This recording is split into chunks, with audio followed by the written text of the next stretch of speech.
Hello दोस्तों, नमस्कार। मैं अपने यूट्यूब चैनल में आप सभी का स्वागत करती हूँ। बेटी विवाह गीत अच्छा लगेगा तो लाइक कीजिएगा, नए हैं मेरे चैनल पर तो सब्सक्राइब कीजिएगा और कमेंट में बताइएगा कैसा लगा मेरा गीत। प्लीज़ आप लोग सपोर्ट जरूर कीजिएगा मुझे। पापा लगावेले नींबुआ के गछिया हो, नींबुआ फरेला झोंपेदार, नींबुआ फरेला झोंपेदार। चाचा लगावेले नींबुआ के गछिया हो, नींबुआ फरेला झोंपेदार, नींबुआ फरेला झोंपेदार। नींबू तुरे चलेली बेटी हो, सुंदर बेटी दुल्हा धरेले दहिने बाँ, दुल्हा धरेले दहिने बाँ।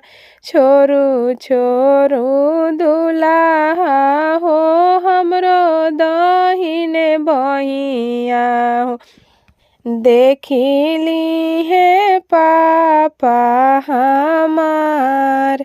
छोरू छोरू दुल्हा हो, हमरो दहिने बहिया हो, देखिली है चाचा हमार, देखिली है भैया हमार।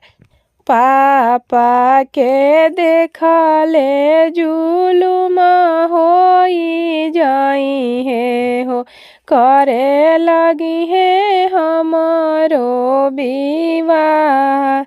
चाचा के देखले जुलुम होई जाई है हो, करे लगी है हमारो बियाह।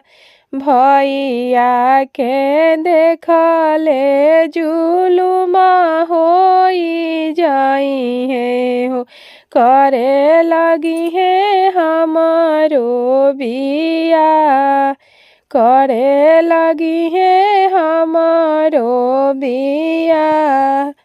कई दी है तोहा से विवाह, कई दी है तोहा से विवाह।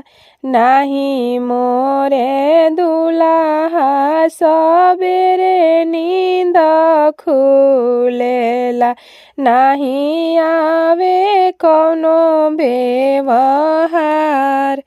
नाही मोरे दुल्हा सबेरे नींद खुलेला, नाही आवे कौनो व्यवहार,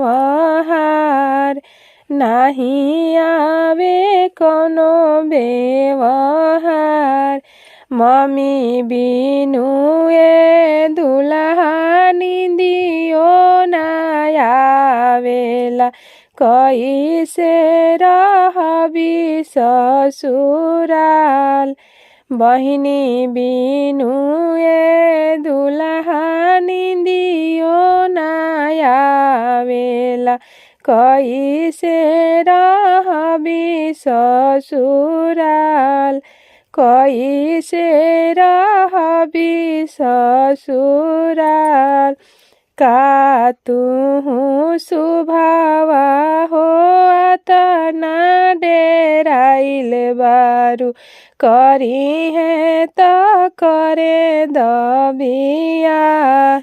का तू सुभावा हो, इतना घबराइल बारू, करी है तो करे दबिया, करी है तो करे दबिया। हमारा आमा के डरे भोरे निंदिया खुले लागी, भाभी सीखै है व्यवहार। हमारा आमा के डरे भोरे निंदिया खुले लागी। भाभी सिखई है व्यवहार, भाभी सिखई है व्यवहार।